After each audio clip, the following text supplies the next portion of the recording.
नमस्कार दोस्तों, great to India YouTube channel में आपका स्वागत है। यह है future learning platform. Rajasthan art and culture की क्लास में आपका स्वागत है।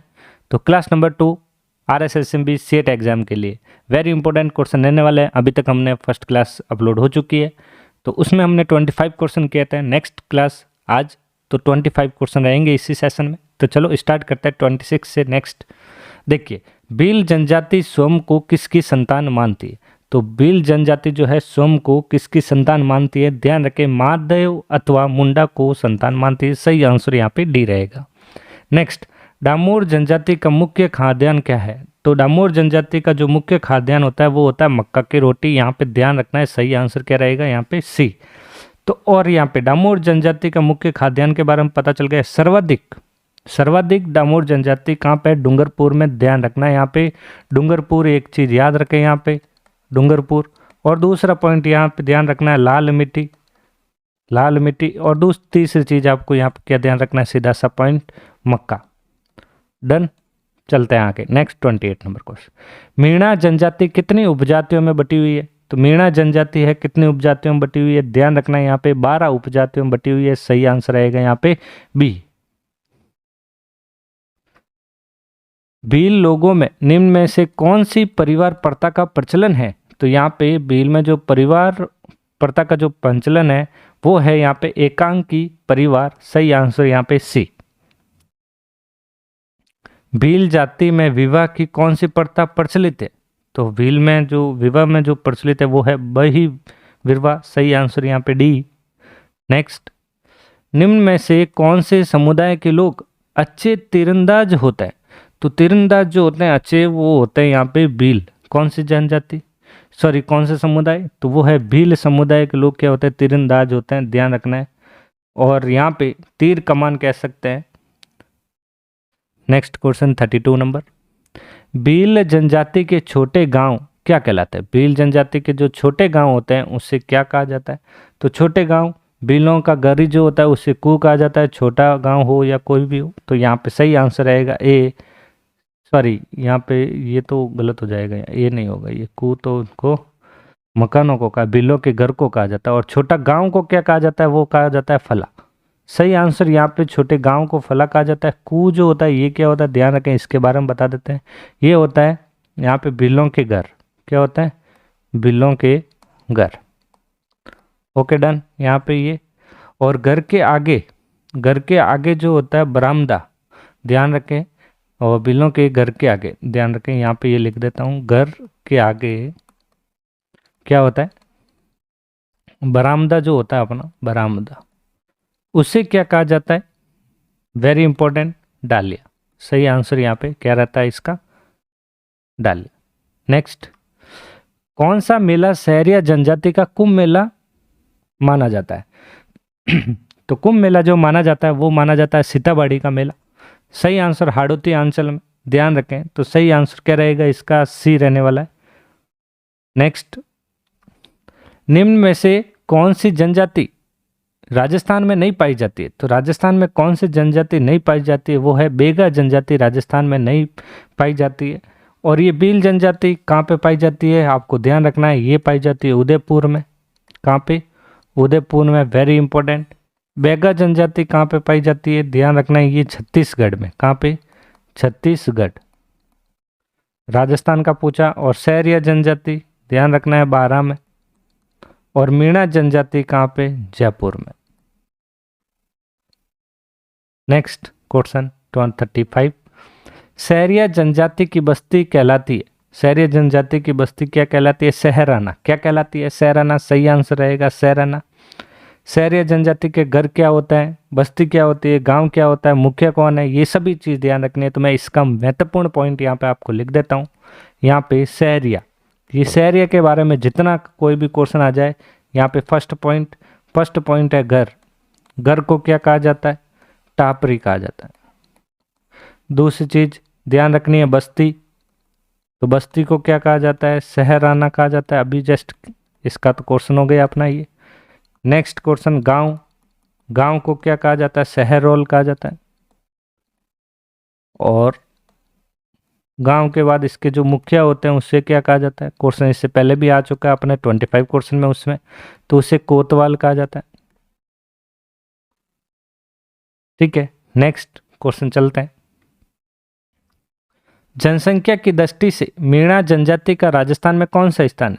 तो राजस्थान का मीणा जनजाति का जो है वो है प्रथम स्थान। कौन सा स्थान है? प्रथम स्थान है। और सबसे बड़ी जनजाति कौन सी है बताइए? यहाँ पे सबसे बड़ी जनजाति ध्यान रखना है, सबसे बड़ी जनजाति कौन सी है? मीणा। ये सबसे बड़ी, यहाँ पे सबसे बड़ी जनजाति होती है वो कौन सी होती है? वो होती है मीणा जनजाति। और बाकी सर्वाधिक जो है वो आपको पता ही है, यहाँ पे पहले कर चुके हैं। नेक्स्ट, कंजर जनजाति की महिलाएं कमर पर जो वस्त्र पहनती है वो क्या कहलाता है? तो कमर पर जो वस्त्र पहनती है वो कहलाता है खूसने। सही आंसर यहाँ पे ध्यान रखना है, सही आंसर रहेगा इसका डी। क्या रहेगा? डी। और यहाँ पे एक पॉइंट बता देते हैं, वेरी इंपॉर्टेंट है। यहाँ पे क्या है? कंजर जनजाति की महिलाएं कमर पर जो वस्त्र पहनती है वो क्या है? खूसनी। यहाँ पे ये सही आंसर रहेगा। चलते हैं नेक्स्ट क्वेश्चन 39। राजस्थान में पाई जाने वाली सांसी जनजाति के दो उपभाग में एक बीजा कहते हैं और दूसरे को क्या कहते हैं? दूसरे को क्या कहते हैं मैंने बताया था, उसे कहा जाता है माला। क्या कहा जाता है? माला। सही आंसर सी। और सर्वाधिक भरतपुर सांसी जनजाति जो है सर्वाधिक भरतपुर में। चलो यहाँ पे एक यहाँ से पॉइंट बना लेते हैं सांसी जनजाति से रिलेटेड। देखिए सबसे पहले सर्वाधिक जो है, सर्वाधिक भरतपुर, भरतपुर। दूसरी चीज यहाँ पे क्या ध्यान रखने, इसके दो उपभाग जो है, उपभाग दो कौन कौन से हो गए? पहला उपभाग तो आपको पता ही है कौन सा है? बीजा। और दूसरा जो है वो कौन सा है? माला। Next question 40 number. नृत्य की कथक शैली का जन्म किस राज्य में हुआ? तो ये जो राज्य है वो कौन सा राज्य है? वो है राजस्थान राज्य में हुआ था। नृत्य की कथक शैली का जन्म जो है वो कौन से राज्य में हुआ था? राजस्थान राज्य में हुआ था। नेक्स्ट, जयपुर घराने के प्रथम प्रवर्तक थे, तो प्रथम प्रवर्तक जो थे वो कौन थे? भानुजी। सही आंसर क्या रहेगा? ए। नेक्स्ट, जयपुर घराने की मुख्य विशेषता है, तो जयपुर घराने की जो मुख्य विशेषता है वो है वीर रस और भमरी। ध्यान रखना है, सही आंसर क्या रहेगा? इसका ए रहेगा। कुमारी स्वाति खत्री किससे संबंधित है? तो कुमारी स्वाति खत्री जो है वो किससे संबंधित है? वो है कर्तक नृत्य से। सही आंसर क्या रहेगा? इसका ए, कर्तक नृत्य से है। नेक्स्ट, कथक केंद्र जयपुर की स्थापना की गई, तो कथक केंद्र में जो जयपुर की स्थापना की गई ये कब की गई? ये 1978 और 79। सही आंसर क्या रहेगा? यहाँ पे बी रहेगा। तो यहाँ पे रविंद्र मंच, फिर आपको ध्यान रखना है एक और बताऊंगा मैं, जो जवाहर कला केंद्र और एक कथक केंद्र। क्यों? ये तीनों जो है जयपुर से, ये तीनों वेरी इंपॉर्टेंट और तीनों जो है जयपुर से संबंधित। ध्यान रखना है, पॉइंट वेरी इंपॉर्टेंट, एग्जाम में पूछ सकते हैं, तो कहीं से भी क्वेश्चन आ जाए, इससे अच्छा है हम सारी चीज़ें याद रख लें। यहाँ पे रविंद्र मंच कब? यहाँ पे रविंद्र मंच 1963 में। दूसरी चीज़ आपको ध्यान रखना है, जवाहर केंद्र, कई बार एग्जाम में पूछा गया है। जवाहर कला केंद्र कहाँ पे और स्थित है, और ये चीज़ और इसकी स्थापना जो है कब हुई थी? 1993 के अंदर। फिर यहाँ पे कथक केंद्र जो अभी हमने देख लिया था, कथक केंद्र, इसका क्या ध्यान रखना है? 1978 और 79। डन। चलते हैं नेक्स्ट। कथकली नृत्य किस राज्य का प्रमुख नृत्य है? तो ये जो प्रमुख नृत्य है वो है केरल का। सही आंसर क्या रहेगा? ए। नेक्स्ट, कथक नृत्य का दूसरा नाम है, कथक नृत्य का जो दूसरा नाम है वो है मंगलमुखी नृत्य। सही आंसर यहाँ पे सी। गिद्दड़ नृत्य का दूसरा नाम, गिद्दड़ नृत्य का जो दूसरा नाम है वो क्या है? यहाँ पे शेखावटी नृत्य का दूसरा नाम है वो है शेखावटी। सही आंसर यहाँ पे ए रहेगा। नेक्स्ट, डांडिया नृत्य कहाँ नहीं किया जाता? तो डांडिया नृत्य जो है कहाँ पे नहीं किया जाता? वो है यहाँ पे भरतपुर। भरतपुर में डांडिया नृत्य नहीं किया जाता है। भरतपुर में जो नृत्य किया जाता है वो किया जाता है बम नृत्य। कौन सा नृत्य किया जाता है यहाँ पे? बम नृत्य। सही आंसर क्या रहेगा यहाँ पे? फिर सी। जालोर जिले का नृत्य है, तो जालोर जिले का जो नृत्य है वो कौन सा है? तो यहाँ पे सही आंसर क्या रहना है? लुमार, वासा, गोड़ी और गुमार, ये जालोर का नृत्य है। तो उपरोक्त सभी सही आंसर रहेगा यहाँ पे डी। और यहाँ जालोर का जो प्रमुख नृत्य, ध्यान रखें ये क्वेश्चन वेरी इंपॉर्टेंट, प्रमुख नृत्य पूछ लेते हैं। तो प्रमुख नृत्य के अंतर्गत कौन सा आता है? वो जालोर का आता है ढोल नृत्य। क्या आंसर रहेगा फिर यहाँ पे? ढोल नृत्य।